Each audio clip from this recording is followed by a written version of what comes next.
What's going on, you guys? I'm, as always, Mr. Grimreaper 2 with the one and only Dark Knight 987, and welcome everybody to Back in Time.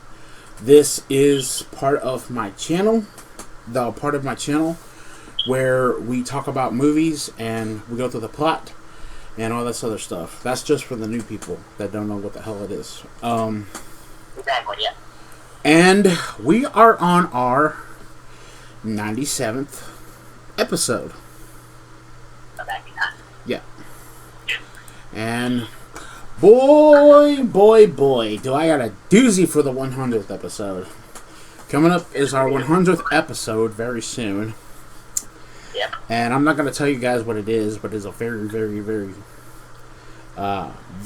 good shit movie that we're going to talk about.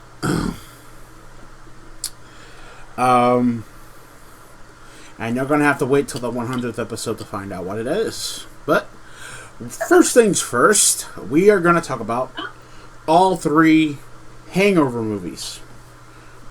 Starting first with the 2009 film that started it all.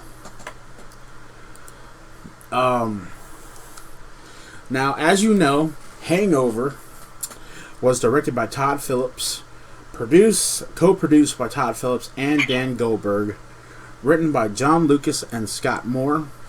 This film stars Bradley Cooper, Ed Helms, Zach Galifianakis, Heather Graham, Justin Bartha, and Jeffrey Tambor. The main guy that does the music is Christoph Beck. Yes. And we are going to go through the plot. If you have not seen this movie or any of the other three, we are going to go through the plot. There's going to be a lot of fucking spoilers.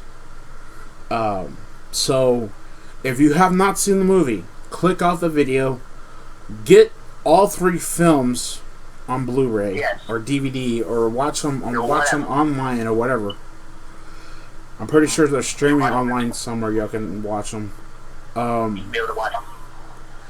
And come back for our review. So yeah. Just FYI. Yeah, just FYI. So right now we're gonna talk about the plot. We're gonna go through the plot and talk about it. And we're gonna give you our thoughts on what happened on the plot itself. So with that in mind, let's do this. Alright. To celebrate his upcoming marriage to Tracy, Doug travels to Las Vegas with his friends, Phil and Stu, as well as Tracy's brother, Alan. In Doug's future father-in-law, Sid's vintage Mercedes-Benz W111. They check into a hotel suite in Caesar's Palace and celebrate with a few drinks on the hotel rooftop. The next morning, Phil, Stu, and Alan awaken to find that they have no memory of the previous night. I wonder why. Doug is nowhere to be found. Stu's tooth is missing. The suite is in disarray. A tiger is in their fucking bathroom. A chicken is in their living room. A baby is in the closet. They see Doug's mattress impaled on a statue outside of Caesar's Palace, and when they ask for their Mercedes, the valet delivers an LAVP, a Las Vegas Police Department police cruiser. Oh my god. I wonder why. Retracing their steps, the trio travel to a hospital where they discovered they were drugged with Rohypnol, known as roofies. I wonder who fucking bought that. Oh, gee. Causing their memory loss. And that they went to the hospital from a chapel the previous night. At the chapel, they learn that Stu married a stripper named Jade, played by Heather Graham. Oh, no. Despite being in a long-term relationship with his domineering and philandering girlfriend Melissa, who I forgot plays her. Let me see here. Oh, Rachel Harris. There we go. Yeah. Outside the chapel, the trio is attacked by gangsters saying they volunteered to be targets for a taser demonstration. While driving the Mercedes, they discovered a naked Chinese man named Mr. Chow. Oh, no. The whole reason why Alan is the way he is because he's a fucking moron. But we'll get to that later. Chow jumps out of the trunk, beats the trio with a crowbar, and flees. Alan confesses that he drugged their drinks to ensure that they had a good time, believing the drug to be ecstasy. Because he's a fucking idiot. Exactly. Returning to their suite, they find Mike Tyson, who orders the trio to return his tiger to his mansion. Stu drugs the tiger, loads it into the Mercedes, and drives to Tyson's home. Oh wait, I forgot. They skipped the part where Stu's little song to Alan about the fucking tiger. Okay. However, the tiger awakens midway and attacks them, clawing Phil in the neck and damaging the car's interior. After pushing the car the rest of the way to the mansion, they deliver the tiger to Tyson. While driving back, their car is rammed by a black Cadillac Escalade. The passengers are revealed to be the gangsters from the chapel and their boss Chow. Chow accuses the trio of kidnapping him and stealing $80,000 in poker chips. As the trio denies this, Chow tells them he has Doug and threatens to kill him if it is not returned. Unable to find Chow's $80,000, Alan, with help from Stu and Jade, uses his knowledge of card accounting to win the $82,400 back playing blackjack. The next morning, they meet with Chow in the desert and exchange the chips for Doug, only to find this Doug is the black drug dealer who accidentally sold Alan the roofies, causing this whole bullshit to begin how it started. With Doug's wedding... Yeah, go ahead, man. Sorry. I'm sorry, I think that black Doug is played by Mike Epps, right? Yeah, he's played by Mike Epps. With Doug's wedding set to occur in 5 hours, Phil calls Tracy to tell her that they cannot find Doug. Meanwhile, in discussion with Stu, Black Doug mentioned that someone that takes roofies is more likely to end up on the floor than on the roof. Stu suddenly realizes where Doug is, interrupting Phil before he can reveal Doug's disappearance to Tracy. The trio travels back to Caesar's Palace, where they find a dazed and sunburned Doug on the fucking roof. The whole fucking time. Okay, first things first. I'm gonna stop right there. First things first. How in the blue fuck did you not know that he was on the roof the whole fucking time? Are you fucking kidding? He's on the fucking roof the whole fucking time.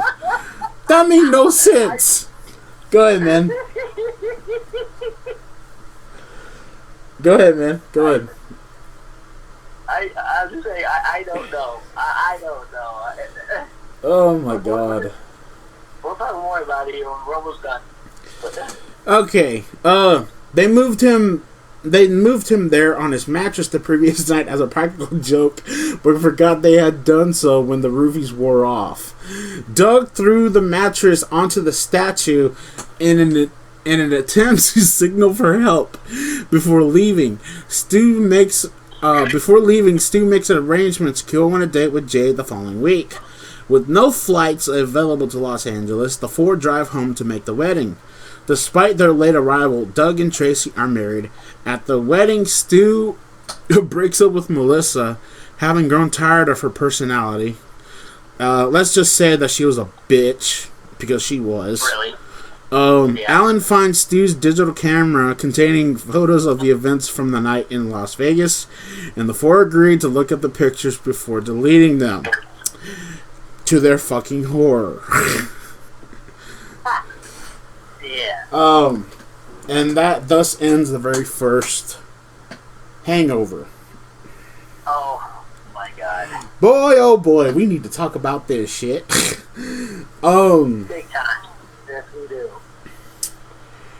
Okay, first things first. Like I was saying before, how the hell did you not know that he was up on the roof the whole fucking time? Yeah. I mean, I get it, you were roofy and that causes memory loss, but my god. What, they were in Las Vegas, for 3 days, if I remember correctly? 3 days, that's right. So they were there, so basically... He was on the fucking roof for 3 fucking days and you had no idea? Really? Oh my god. Oh god. So basically, you're in Las Vegas, you're throwing a bachelor party for your friend, who's about to be, get married.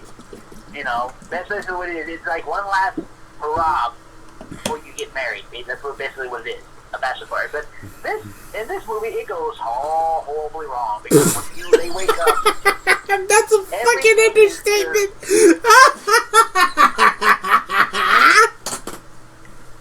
That's a fucking understatement. I mean, that's basically. I know, but that's what it was. Anyway. Oh my god, everything man. Is so fucked up. How do you get a tiger? That's another question of mine that I needed answered. How the fuck did they get Mike Tyson's tiger out of his house? What the fuck? Oh my god. I don't get that. And there's a baby in the closet? What the hell? And it was Heather Graham's son. Remember? It was Heather Graham's son. That I guess she had left. I guess when she was after the whole thing with Alan, when he I'm not Alan, fucking Stu. When they were at the chapel, apparently he got married with Jade, or Heather Graham's character. Probably, I don't know, but anyway, man, you don't find out until the ending when you look at the pictures, what really fucking happened. The pictures are fucking funny. Which it was. Everything that they did the night before, they really fucked up. And when you see those pictures at the end of the movie, it's so fucking fucked up. Yeah, it was hilarious, man. I mean, but Alan is stupid. He bought those things thinking they were ecstasy, but they were for hypno. It's a roofie thing. That'll knock you out. That's what guys are trying to do with girls so they can, The date rape drug. It's a date rape drug. Yes, basically, yes. It's a popular date rape drug. That's what guys are trying to do that, to girls. When they're unconscious, take them somewhere and they will do that. That's what they call that. Anyway. But Alan is so stupid. He is so God. You're right. He's so fucking dumb, it's not even fucking funny how dumb this motherfucker is. You think this is bad? Wait till we talk about the other two. Oh, part 2 and 3? Yeah, 2 and 3, you see nothing yet. You think what Alan did at this fucking movie was bad? Oh, Jesus fucking Christ. Wait till we talk about part 2 and 3. God, and part 3 comes full fucking circle. Because you remember the bullshit that happened in this one? With Mike Epps? That shit comes full fucking circle. Oh, it does. When we talk about we're going to talk about part 3 later. But... yeah. I'm not giving out any spoilers yet. We are going to give out a whole lot of spoilers in these movies. But that's all I'm going to say for right now. You goddamn right, it comes full fucking circle between this movie and the third one. But I don't know why this got a 70-something% on Rotten Tomatoes. This movie was fucking hilarious. I give this movie a 10 out of 10. This shit was fucking hilarious. It was fucking funny. I could not stop laughing my ass off. I was laughing so damn hard I almost pissed myself. This shit was fucking hilarious. It's funny. It is so funny. The pictures that they showed at the end of the movie were so fucked up. But you think that's fucked up? But you think, but you think for 1 second, oh, this looks really fucked up. What happened? Oh, you got another thing coming, because in part 2, things get worse. Things go from bad to fucking worse in an instant like that. A lot worse than the sequels. It does. It does. Oh my god, I can't wait to talk about the part 2 and 3. That shit's gonna be hilarious. Oh, we're gonna really, yeah. But yeah, 10 out of 10. I agree. And you're looking for a laugh? If you just want to laugh your ass off, watch these movies, because guys, you will laugh your ass off. Trust me. If you want to just laugh your ass off, when I'm saying a funny comedy movie, funny movie like this, watch it, because I guarantee you, you will be pissing yourself laughing. So yeah. Yeah. So. Coming up next, we're going to talk about part 2. The Hangover part 2.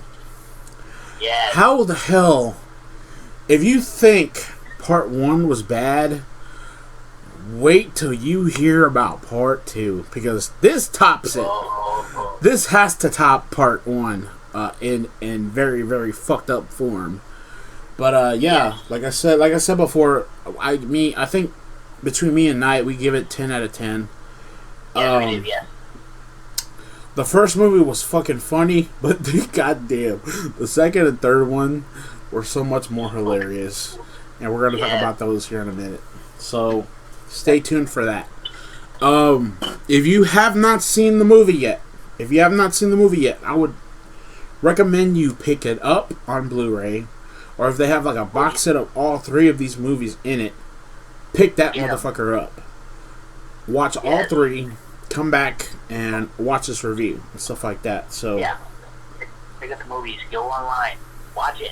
If you have not seen this, these came out years ago. We understand, and but again, if you haven't seen it, please watch it, and you'll have a blast laughing your ass off. If you're looking for a funny movie, The Hangover is where it's at. The Hangover series, we recommend it.